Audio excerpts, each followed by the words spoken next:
Hello दोस्तों, तो कैसे हो आप सब। मैं उम्मीद करता हूँ बहुत अच्छे होंगे और आप सबकी जो प्रिपरेशन है वो बहुत ही ज़्यादा अच्छी चल रही होगी। तो देखिए, आज हमारा daily mains answer writing practice का डे 5 रहने वाला है, जिसमें आज हम यूपीएससी मेंस 2025 का जो पेपर हुआ है उसका हम GS1 का पेपर अभी हम क्या कर रहे हैं, डिस्कस कर रहे हैं। आज हम 9th क्वेश्चन डिस्कस करेंगे। और सबसे पहले ये समझिए कि GS1 के लिए आपको पढ़ने की क्या क्या जरूरत है, मतलब मीन्स कौन कौन सा सब्जेक्ट आपको पढ़ना है। GS1 के लिए आपको art and culture, Indian history, world history, Indian society, Indian geography, world geography and human geography पढ़ना पड़ेगा। देखिए, क्वेश्चन नंबर जो 9 है ना, 9 की अगर हम बात करें तो इसमें आपसे पूछा क्या गया है कि हमारी कंट्री की जो आइडेंटिटी है, यानी कि हमारी कंट्री की जो पहचान है वो डाइवर्सिटी, डेमोक्रेसी और डेवलपमेंट के मेल से बनी है। और इस तरह इंडिया की जो सिविल सर्विसेज है, यानी कि जो नौकरशाही है, उसका क्या है, एक मूल भाव दो चीजों के कॉम्बिनेशन से बना है। दो चीजों के कॉम्बिनेशन कौन कौन सी बात कर रहे हैं यहाँ पे, एक है प्रोफेशनलिज्म और दूसरा है नेशनलिस्टिक कॉन्सिक्यूशनेस। तो इसको आपको एक्सप्लेन करके लिखना था कि किस तरीके से ये इन दोनों के कॉम्बिनेशन से मिलकर के बना है। अब इसमें जो हम मेन पॉइंट डिस्कस करेंगे, यानी कि एथॉन्स ऑफ इंडियन सिविल सर्विसेज की बात करें तो इसमें हम कौन कौन से पॉइंट्स लिख सकते हैं इसके आंसर में। आज के आंसर स्टार्ट करने से पहले आप मुझे पहले ये बताइए कमेंट बॉक्स में कि आप लोगों को यूपीएससी क्यों क्वालिफाई करना है, क्यों बनना है आपको आईएएस। उसी बेसिस पे आप रिलेट कर सकते हो सवाल को कि जो हमारी कंट्री में जो सिविल सर्वेंट है, जितने भी जो नौकरशाही होते हैं, सिविल सर्विसेज जो होते हैं, वो दो कॉम्बिनेशन से मिलकर के बना है, प्रोफेशनलिज्म एंड नेशनलिस्टिक कॉन्सिक्यूशनेस। इनका कॉम्बिनेशन है। इसी को आपको क्या करना था, एक्सप्लेन करना था। अगर हम इथॉन्स ऑफ इंडियन सिविल सर्विसेज की बात करें, यानी कि प्रकृति ऑफ इंडियन सिविल सर्विसेज की बात करें, तो इसमें हम कौन कौन सा पॉइंट्स लिख सकते हैं। सबसे पहले अगर हम बात करें constitution value, culture diversity, nationalistic consciousness, democratic values, development aspirations, professionalism. तो इन पॉइंट्स को इस बेस मींस इन पॉइंट्स के बेसिस पे हम क्या कर सकते हैं, अपने आंसर को लिख सकते हैं। सबसे पहले हम देखिए बात करते हैं वन बाय वन करके।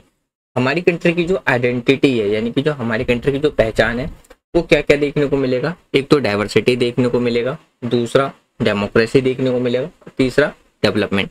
यानी कि अगर हम अपनी कंट्री की बात करें, हमारी कंट्री वर्ल्ड की सबसे बड़ी क्या है, डेमोक्रेसी आपको देखने को मिलेगा। सबसे ओल्डेस्ट डेमोक्रेसी की बात करते तो वो यूएसए में देखने को मिलेगा। और सबसे बड़ा, यानी कि जो सबसे बड़ा जो लोकतंत्र है वो कहाँ देखने को मिलेगा, हमारी कंट्री के अंदर में देखने को मिलेगा। और यही हमारी कंट्री की क्या है, एक पहचान है। यही स्पिरिट हमारे सिविल सर्विस में भी, जो सिविल सर्विसेज होते हैं उनमें भी क्या होती है, दिखाई देता है। प्रोफेशनलिज्म, जो प्रोफेशनलिज्म है, इसका मतलब होता है कि इफिशिएंसी, ट्रांसपेरेंसी, इंटीग्रिटी और लोगों को बेहतर सर्विसेज देना। लेकिन सिर्फ प्रोफेशनलिज्म काफी नहीं होता है। सिविल सर्वेंट को नेशनलिस्टिक कॉन्सिक्यूशंस, यानी कि राष्ट्रीय हित को भी ध्यान में रखना पड़ता है। इसका मतलब है कि पॉलिसी बनाते टाइम या इम्प्लीमेंट करते टाइम अपने पर्सनल इंटरेस्ट से ऊपर उठकर पूरे देश की भलाई के लिए क्या करना, काम करना। एग्जाम्पल के तौर पे अगर हम बात करें तो 2024 में जो सुनामी आई थी और जो कोविड-19 की बात करें, तो ऐसी क्राइसिस में जितने भी जो सिविल सर्वेंट थे, इन्होंने प्रोफेशनल स्किल और डेडिकेशन दोनों दिखाए थे। तो इस तरीके से हम इसके आंसर को क्या कर सकते थे, लिख सकते थे। तो जो हमारी कंट्री में जितने भी जो सिविल सर्विसेज थे, उसकी जो एथॉस है, यानी कि उनकी जो प्राकृतिक है, वो प्रोफेशनलिज्म और नेशनलिज्म का एक क्या है, परफेक्ट ब्लेंड है। यानी कि दोनों का क्या देखने को मिलेगा, परफेक्ट कॉम्बिनेशन देखने को मिलेगा, जहां कॉम्पिटेंस और देश के प्रति अपना समर्पण के साथ साथ क्या है, ये चलते हैं। यही यूनिटी और प्रोग्रेस की क्या है, असली ताकत होती है। तो आप इन बेसिस पे क्या कर सकते थे, अपने आंसर को कंप्लीट कर सकते थे। कुछ हम 10 पॉइंट्स देखते हैं इसके जो एग्जांपल्स हैं के बेसिस पे समझने के लिए।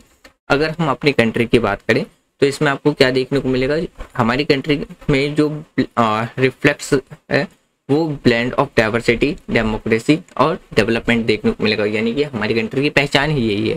सिविल सर्विस की बात करें तो इसमें आपको क्या देखने को मिलेगा, नेचुरली यानी कि प्राकृतिक तौर पे आपको दो यानी कि कंबाइन से देखने को मिलेगा, एक प्रोफेशनलिज्म का, दूसरा नेशनलिज्म का। तो प्रोफेशनलिज्म के साथ ही आपको क्या देखने को मिलेगा, नेशनलिज्म से देखने को मिलेगा। प्रोफेशनलिज्म की बात करते हैं तो ये मेन चीज की इस पे की जो डिमांड रहती है, मतलब क्या रहती है, आपको इसमें इफिशिएंसी, ट्रांसपेरेंसी एंड अकाउंटेबिलिटी आपको देखने को मिलेगा।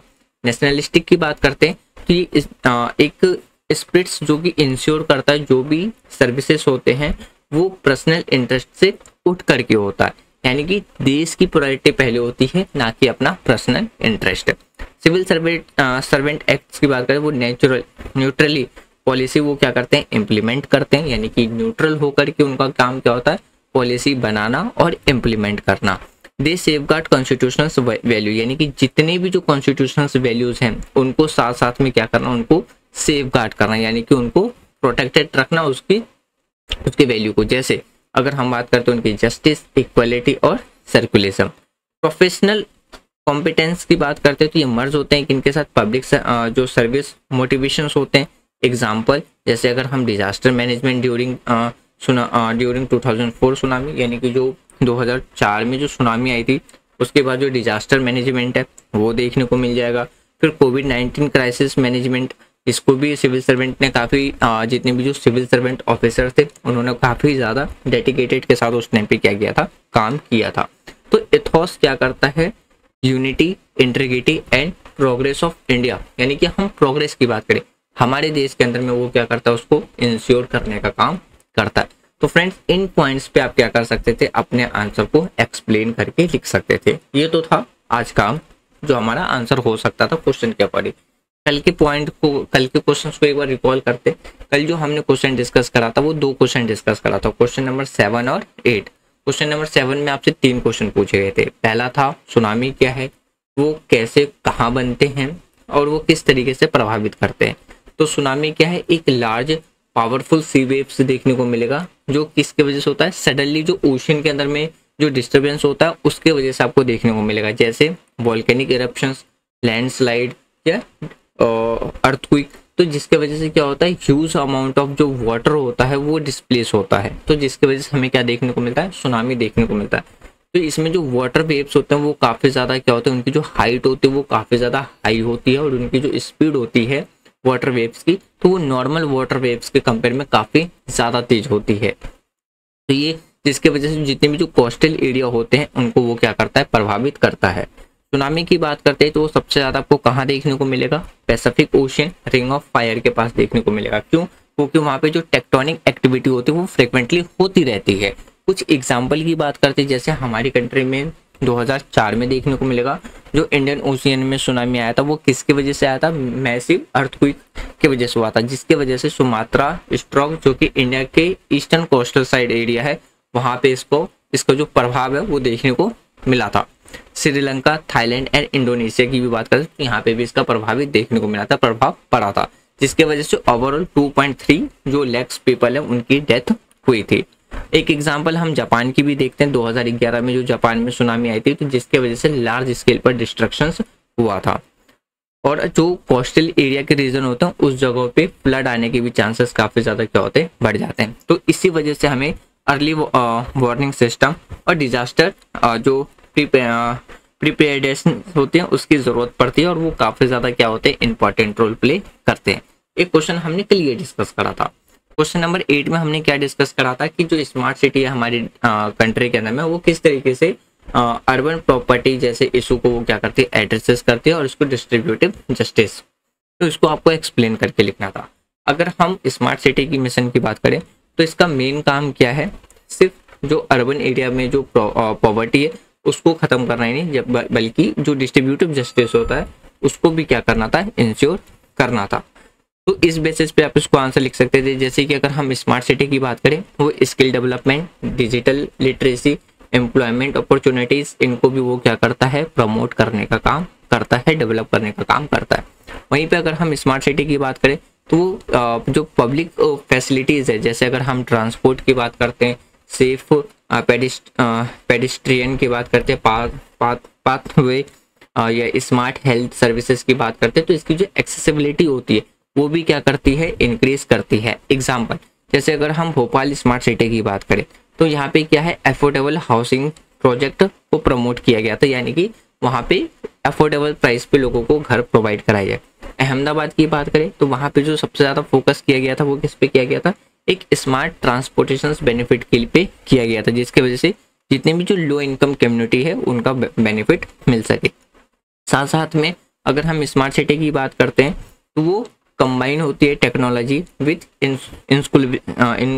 इंक्लूसिविटी। जैसे कि इनका जो मिशन रहता है वो क्या रहता है, इनइक्वालिटी को अर्बन एरिया में रिड्यूस करना, जो पुअर कम्युनिटी है उनको एम्पावर करना, क्रिएट करना न्यू सिटीज़, और जहाँ पे ग्रोथ और रिसोर्सेज दोनों इक्वलिटी ही हम क्या कर सके, शेयर कर सके। तो ये चीज़ें आप लिख सकते थे क्वेश्चन नंबर 8 में। क्वेश्चन नंबर 9 हमने डिस्कस कर लिया था। उम्मीद करता हूँ कि आपके लिए जो वीडियो है, जो भी हम अभी आंसर राइटिंग डिस्कशंस कर रहे हैं, वो आपके लिए बेनिफिशियल रहा होगा। यदि वीडियो आपको पसंद आ रही है तो वीडियो को लाइक, शेयर एंड चैनल को सब्सक्राइब कर सकते हैं। मिलते हैं नेक्स्ट वीडियो में, जिसमें हम क्वेश्चन नंबर 10 डिस्कस करेंगे। और वीडियो के रिगार्डिंग में कोई भी सजेशन है आप कमेंट बॉक्स में दे सकते हैं। टेक केयर, जय हिंद।